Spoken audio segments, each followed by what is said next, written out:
Oke, bismillahirrahmanirrahim. Assalamualaikum warahmatullahi wabarakatuh. Perkenalkan, nama saya Muhammad Baldan Al-Kausar. Saya dari mahasiswa dari Institut Agama Islam Az-Zaitun, Prodi HTN 2B. Dan di video kali ini saya akan mereview atau menjelaskan mengenai tentang kebudayaan yang ada di Indonesia. Tentunya banyak dan bermacam-macam mengenai kebudayaan yang ada di Indonesia ini. Di antaranya ada seperti wayang kulit, wayang golek, dan kebudayaan atau tradisi-tradisi yang ada di Indonesia ini masih banyak.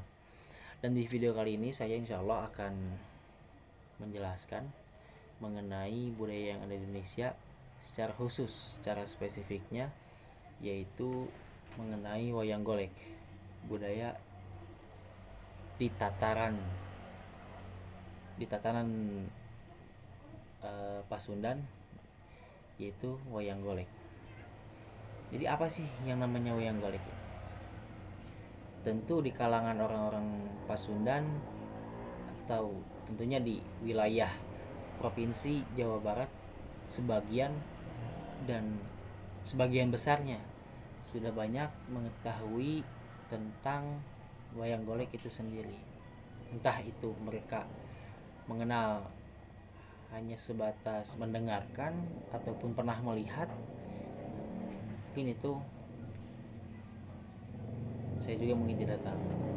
Akan tetapi wayang golek ini sama seperti halnya wayang kulit yang pada dasarnya. Akan tetapi wayang golek ini lebih dikenal dengan lebih banyak digunakan untuk prasarana pada zaman Wali Songo, dan diantaranya yaitu oleh Sunan Kudus. Karena pada zaman waktu itu Sunan Kudus menyebarkan agama Islam, mensyiarkan agama Islam, tidak dengan cara berdakwah ceramah-ceramah atau mengisi acara di tempat-tempat tertentu, tidak. Akan tetapi beliau menggunakan sarananya yaitu wayang golek. Entah bagaimana itu menggunakannya, saya pun kurang tahu. Akan tetapi wayang golek ini tentunya bisa menjadi suatu sarana yang bisa diambil manfaatnya oleh kita, gitu. Adapun mengenai jenis-jenis wayang golek ini ada 3 jenis, yaitu wayang golek cepak, wayang golek purwa, dan wayang golek modern. Wayang golek papak atau cepak terkenal di Cirebon dengan cerita babad dan legenda serta menggunakan bahasa Cirebon. Wayang golek purwa adalah wayang golek khusus membawakan cerita Mahabharata dan Ramayana dengan pengantar bahasa Sunda. Sedangkan wayang golek modern seperti wayang purwa ceritanya tentang Mahabharata dan Ramayana, tetapi dalam pementasannya menggunakan listrik untuk membuat trik-triknya. Pembuatan trik-trik tersebut untuk menyesuaikan pertunjukan wayang golek dengan kehidupan modern. Wayang golek modern dirintis oleh R.U. Partaswanda dan dikembangkan oleh Asep Sunandar tahun 1970 sampai 1980-an. Jadi ada 3 jenisnya itu. Ada wayang golek cepak atau papak, ada wayang golek purwa, dan juga ada wayang golek modern. Dan semua itu tentunya yang namanya wayang perlu yang namanya apa disebutnya tuh,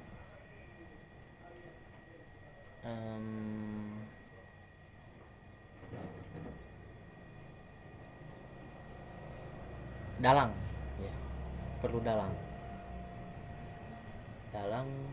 untuk yang menggerakkan suatu wayang tersebut.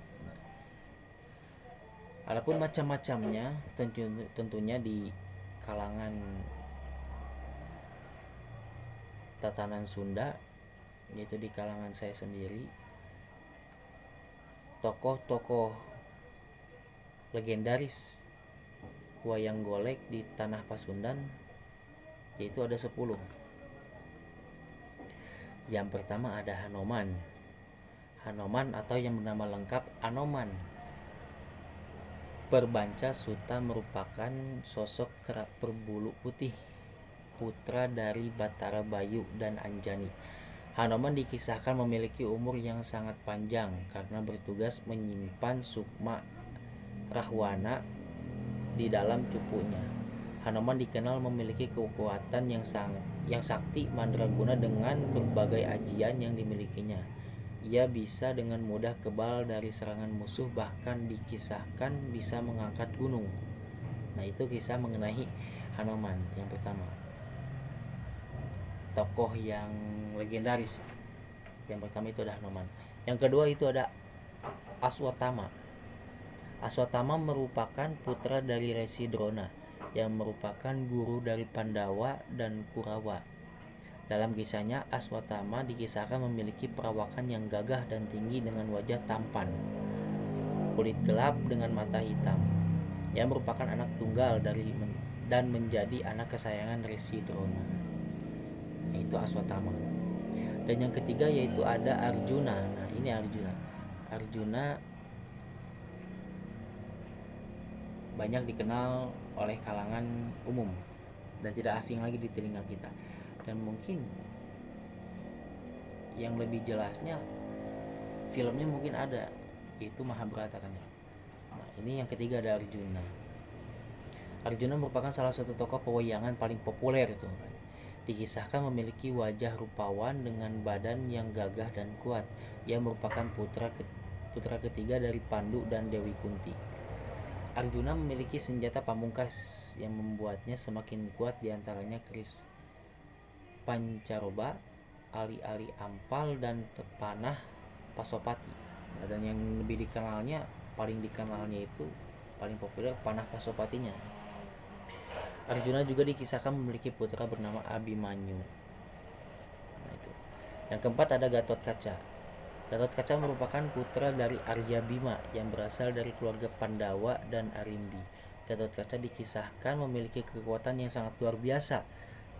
Ia diceritakan mampu terbang dan memiliki kekuatan yang mampu diibaratkan seperti otot kawat tulang besi dengan segala ajian saktinya seperti Braja Musti, Rincing Wesi, dan Bajingiring, Garuda Ngapak, dan sebagainya. Itu Gatot Kaca. Yang kelima yaitu ada Bambang Kaca. Bambang Kaca merupakan putra dari Gatot Kaca. Ia bertugas sebagai benteng pertahanan utama dari kerajaan Astina pada zaman di mana Prakesit yang merupakan cucu dari Arjuna menjabat sebagai raja. Nah, ini yang kelima yaitu ada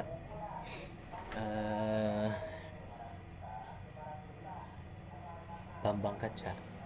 Selanjutnya yang keenam yaitu Dewi Drupadi. Dewi Drupadi merupakan putri dari Prabu Yudhistira. Dikisahkan sebagai sosok perempuan yang cantik, agung, bijaksana, sabar, dan sangat patuh pada sang suami. Ia memiliki satu putra yang diberi nama Pancawala. Selanjutnya yang ketujuh yaitu ada Gareng. Gareng merupakan salah satu tokoh pewayangan Panakawan atau yang biasa dibuat sebagai tokoh yang mampu mencairak suasana dan menebaran tawa dalam cerita. Gareng merupakan anak bungsu dari pasangan Semar, Branaya, dan Sutiraja. Ini sosok Gareng ini suatu tokoh yang selalu memberikan suasana canda tawa. Nah, dan di urutan selanjutnya itu ada Semar. Dalam kisahnya, Semar atau yang bernama lengkap Semar Bandranaya ini merupakan jelmaan Dewa Batara Ismaya. Ia beristrikan Sutiragen yang merupakan putri raja di kerajaan Sukarnumbe. Semar memiliki 3 memiliki 3 anak, yaitu Cepot, Dawala, dan Garing. Nah, tadi Garing di urutan yang ke-7. Nah, dia itu merupakan putra dari Semar. Selanjutnya yang ke-9 yaitu ada Cepot. Cepot juga menjadi salah satu tokoh pewayangan golek paling populer di tanah Sunda. Sifatnya yang humoris dan kadang sedikit menyebalkan selalu mampu membuat suasana cerita yang sedang tegang menjadi lebih cair dan penuh tawa. Nah, ini cerita Cepot nih, tokoh Cepot. Selanjutnya yang terakhir itu ada Dawala. Dawala merupakan anak kedua dari pasangan Semar dan Sutiragen dan menjadi salah satu tokoh Panakawan. Dalam kisahnya diceritakan bahwa Dawala selalu suka mengikuti kemanapun Cepot sang kakak pergi. Jadi kalau dikisahkan di dalam tokoh ini tuh ada 4 tokoh yang paling utama mungkin. 4 tokoh ini yaitu satu keluarga ini. Ada Semar yang merupakan bapaknya, terus anaknya ada Cepot, Dawala, dan juga Garing. Dalam wayang golek ini tentunya mempunyai nilai kebudayaan yang sangat tinggi, yaitu yang pertama yang bisa diterapkan oleh kita, wayang golek sebagai suatu kesenian tidak hanya mengandung nilai estetika semata, tetapi meliputi keseluruhan nilai-nilai yang terdapat dalam masyarakat pendukungnya. Nilai-nilai itu disosialisasikan oleh para seniman dan seniwati pedalangan yang mengemban kode etik pedalangan. Kode etik pedalangan tersebut dinamakan Sabta Sila Kehormatan Seniman Seniwati Pedalangan Jawa Barat. Rumusan kode etik pedalangan tersebut merupakan hasil musyawarah para seniman seniwati pedalangan pada tanggal 28 Februari 1964 di Bandung. Isinya antara lain sebagai berikut. Yang pertama yaitu ada seniman dan seniwati pedalangan adalah seniman sejati, sebab itu harus menjaga nilainya. Yang kedua, mendidik masyarakat. Itulah sebabnya diwajibkan memberi contoh baik dalam bentuk ucapan maupun tingkah laku. Yang tiga yaitu juru penerang. Karena itu diwajibkan menyampaikan pesan-pesan atau membantu pemerintah serta menyebarkan segala cita-cita negara bangsanya kepada masyarakat. Yang keempat yaitu sosial Indonesia. Sebab itu diwajibkan mengukuhi jiwa gotong royong dalam segala masalah. Selanjutnya yang kelima yaitu susilawan. Diwajibkan menjaga etika di lingkungan masyarakat. Yang keenam mempunyai kepribadian sendiri, maka diwajibkan menjaga kepribadian sendiri dan bangsa.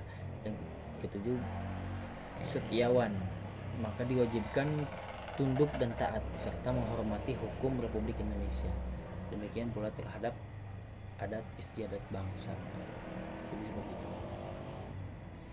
Dan kita juga mesti menjunjung tinggi yang namanya nilai kebudayaan ataupun adat istiadat yang ada di lingkungan kita sendiri. Tentunya saya sendiri sebagai orang Sunda gitu kan, mesti menjunjung tinggi nilai-nilai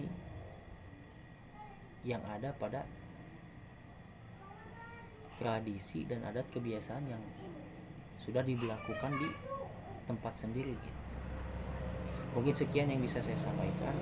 Mudah-mudahan ada manfaatnya bagi teman-teman semua. Dan mohon maaf apabila saya banyak kesalahan dalam mengutarakan. Cukupkan sekian, akhirul kalam. Wassalamualaikum warahmatullahi wabarakatuh. Merdeka. Terima kasih.